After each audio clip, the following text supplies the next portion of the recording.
គូព្រេងមិនព្រាត់នោះទេបាទកីឡាករ Mario Fares បាទត្រៀមជួបក្របីព្រៃពេជ្រសម្បត្តិបងប្អូនបាទនៅក្នុងនោះបាទ Mario Fares ក៏បាននិយាយដែរថា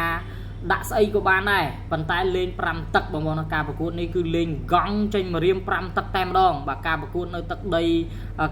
ភ្នំពេញបាទនៅកោះពេជ្រណាបងប្អូនថ្ងៃទី14តែម្ដងបាទអញ្ចឹងការប្រកួតមួយនេះដឹងតែធ្វើការធ្ងន់បន្តិចហើយក្របីព្រៃពេជ្រសម្បត្តិបងប្អូនដឹងហើយថាប្រវត្តិ Mario Fares កីឡាករអេស្ប៉ាញរូបនេះគឺមិនធម្មតានោះទេបើយើងនិយាយទៅថាមិនមែនជាកីឡាករដែល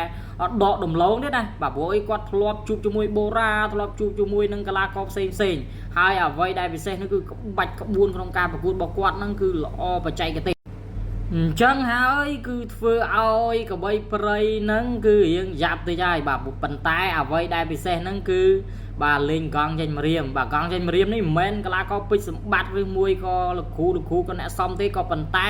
Mario Fares នេះគឺគាត់អ្នកគេហៅថាចង់លេងបាទចង់លេងក៏ស្ថានីយ៍ក៏ដាក់តាមសំណុំពរតែម្ដងប៉ុន្តែលក្ខណៈ5ទឹក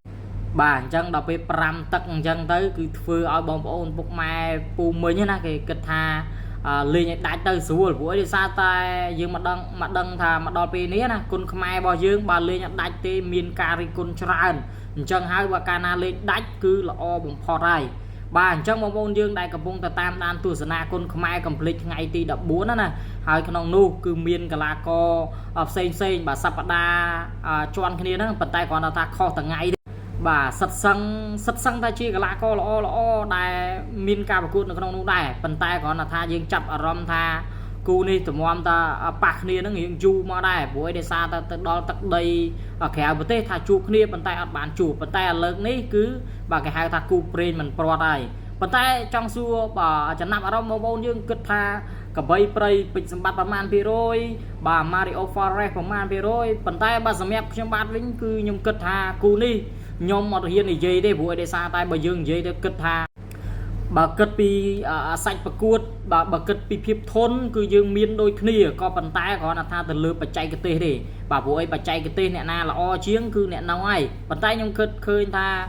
Mario ក៏គាត់មានធំជាងសម្បត្តិដែរកម្ពស់អីគឺខ្ពស់ជាងប៉ុន្តែបើសម្បត្តិរៀងមានទូចប៉ុន្តែគាត់បើយើងនិយាយថាមកដល់ពេលឥឡូវនេះគាត់រៀងតាន់អីចឹងណាប៉ុន្តែយើងសង្ឃឹមថាសម្បត្តិក៏គាត់នឹងធ្វើបានល្អសម្រាប់ការប្រកួតមួយនេះដែរអញ្ចឹង5ទឹកកង់ចេញមករៀមចាំអ៊ុតទាំងអស់គ្នាថ្ងៃទី14នៅកោះពេជ្រកុំភ្លេចតាមដានទាំងអស់គ្នាហើយជួយលើកទឹកចិត្តមើលថាតើសម្បត្តិប្រមាណ%ម៉ារីអូប្រមាណ%ប៉ុន្តែបើគូនេះខ្ញុំអត់ហ៊ាននិយាយទេប៉ុន្តែខ្ញុំនិយាយតិចទៅគឺនិយាយថាម៉ារីអូបាទ45បាទពេជ្រសម្បត្តិ55ប៉ុន្តែញើតែសង្ឃឹមថាគូនេះនឹងល្អមើលជូនពុកម៉ែបងប្អូនកុំភ្លេចតាមដានជួយ share ទាំងអស់គ្នាផងបានព័ត៌មានថ្មី